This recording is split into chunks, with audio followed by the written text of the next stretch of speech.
Pasando la esquina, pasa el verdugo con su picana y... Seguimos con nuestra querida, amada Irma Roy. Irma, a mí siempre...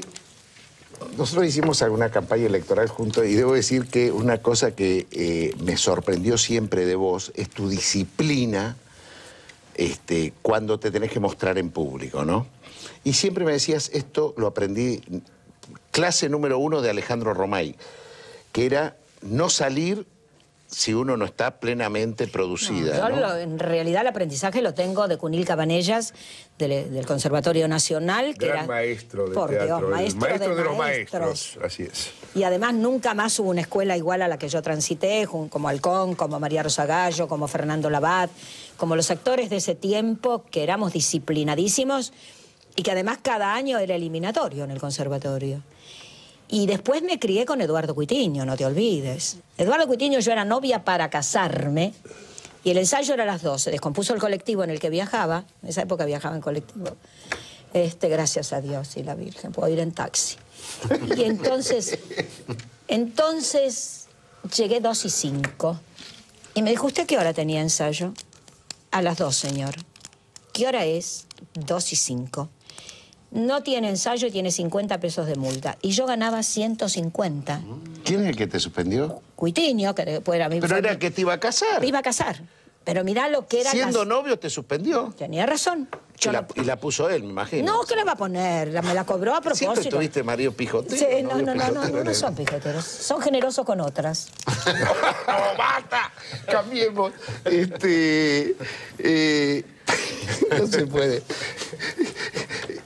Ahora, Romay, siempre hemos hablado de la influencia de yo lo amo a Romay y en realidad toda mi carrera televisiva se la debo a Romay. No se puede ser desagradecida en la vida. Yo con Romay... Es más, tu hija no se llama Alejandra por Romay. Alejandra, es claro, porque él me llamó donde yo había parido a mi hija y me dijo, si tenés vergüenza se tiene que llamar María, porque yo hacía simplemente María, y Alejandra por mí. Le dije, no, María no se va a llamar desde ya, se va a llamar Carolina. Voy a pensar si le pongo Alejandra. Por supuesto, mi hija se llama Carolina Alejandra. Es la influencia de Romay. No, yo lo amaba y lo amo, a Romay lo amo, un hombre al que le debo todo, toda mi carrera televisiva, y que en realidad en el teatro me ha hecho estrenar obras de Neil Simons, como El último de los amantes ardientes o como Plaza Suite, que en realidad Neil Simon no se lo conocía. Romay fue un empresario de morirse de este país nuestro. Viene bien este homenaje que lo hagas vos. No está agradecido lo suficientemente porque en realidad él trajo a Arthur Miller, trajo al autor la obra que hacía Raúl Rossi, que era... El violinista sobre el tejado. El violinista sobre el tejado, sí. Y además fue un productor de teatro muy generoso. Muy generoso porque había que ser productor como él para perder las fortunas por amor al teatro. Es verdad. ¿No? Porque sí. era amor a mí en realidad tuve suerte. Me tocó hacer éxitos con él, ¿no? Porque las dos piezas, Plaza Suite, tenía un elenco sensacional. ¿Quiénes estaban ahí? Y primero estaba Bredeston haciendo Mi pareja y después estuvo... Bianco, estaba Iris Lainez. Ernesto Bianco, Guillermo Bredeston. Iris Lainez y Duilio Marcio. Y primero estuvo, que murió, Violeta Antier, con Miranda. Osvaldo Miranda. Osvaldo Miranda. Y cuando murió Violeta vino Ana María Campoy. Mirá que era. Mirá qué elenco. Y estaba Edith Boado y debutaba Pablito Alarcón.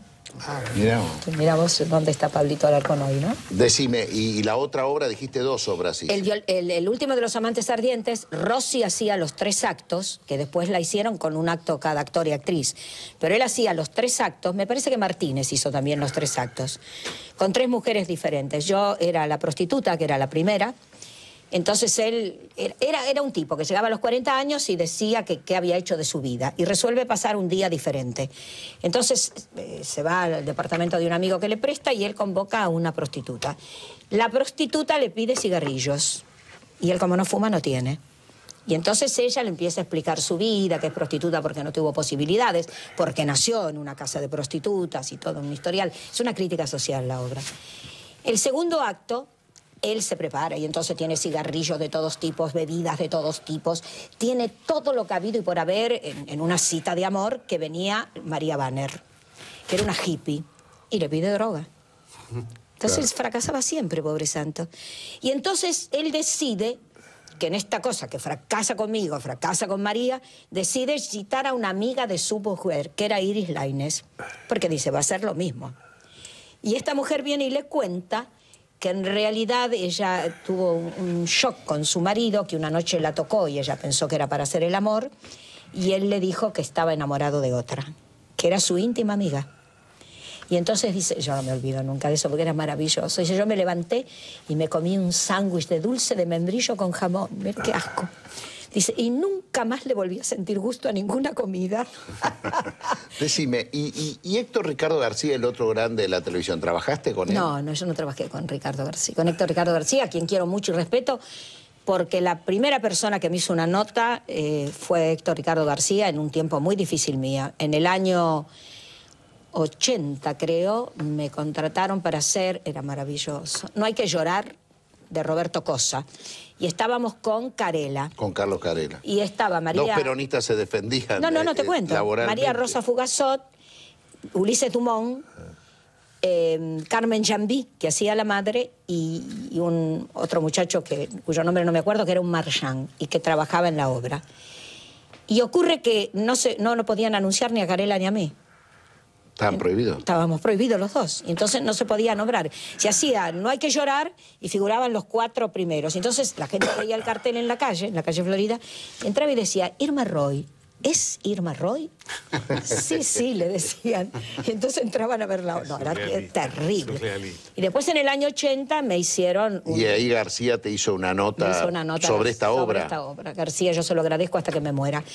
Y ese año me tendieron una cama. Me dejaron entrar 15 días en vacaciones de invierno en Córdoba, donde Menéndez me tenía en la lista para ser muerta. Y se había ido Menéndez, había otro... Estamos hablando del general Menéndez, el jefe del tercer cuerpo de Luciano Benjamín Menéndez. Condenado a cadena perpetua y preso. Luciano Benjamín Menéndez. Bueno, y entonces me dejaron entrar y cuando yo, tan piola, desempeñé las alhajas que las empeñaba para comer. Como me iba a ganar esa plata, las desempeñé y las guardé en mi casa. Y cuando volví a mi casa no había nada. Me habían entrado a mi casa y me habían robado todo. Yo no tengo alhajas. ¿Mientras estabas en Córdoba? Mientras estaba en Córdoba.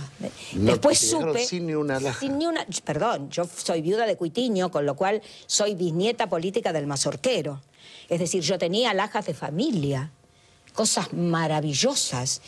Y Eduardo me había comprado en Colombia cualquier cantidad de esmeraldas y brillantes que no te puedo contar. Y Papaleo también me había regalado alhajas muy buenas. Bueno, por fe, viste, el otro también la puso. ¿viste? No, y bueno, es su obligación si yo era la esposa.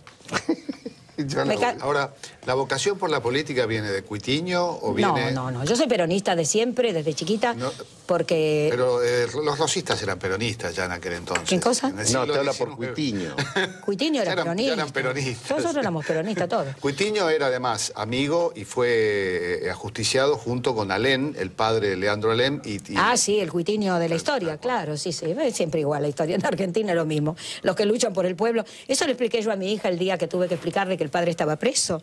Le dije, mira, Carolina, acá en este país los que pelean por la patria o los matan, o los encarcelan, o los exilian. El exilio es decir que te vas al extranjero. Fíjate si lo hubieran exiliado en Inglaterra o en Francia, como a San Martín, como a otros patriotas. A una nena de 6 años. A una nena de 6 años. Nosotros no hablamos francés, la muerte hubiera sido. Si lo mataban, en realidad, nosotras no lo veíamos más, por obvio. Mejor que esté preso que lo visitamos. Dije, porque, ¿sabés? Mira, vos venís a ser como la hija de San Martín, como Merceditas. Digo, ¿por qué remedio? La mujer de San Martín era una boba que tejía banderas, que hacía todo bordadito, qué sé yo. La que tenía el empuje era la hija, a quien él le regaló, yo enseñaba historia, las batallas de Bailén, que fue una guerra que sostuvo San Martín en Europa, en España, al servicio de la corona española, y le regalaron... lo condecoraron con estas medallas. Y las nietas jugaban con las medallas, como vos jugás con mis premios.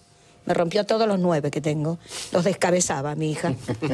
Los 9 de oro de Romay. Los 9 de oro de Romay. Y entonces un día vino un amigo y le dijo, hola, ¿qué haces, Mercedita? Dice, aquí estamos, con remedios engripada. Con remedios.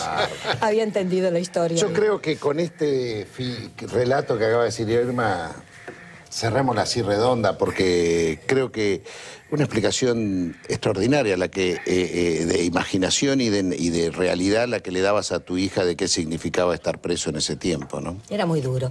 Es muy duro para un chiquito, entiende que esté preso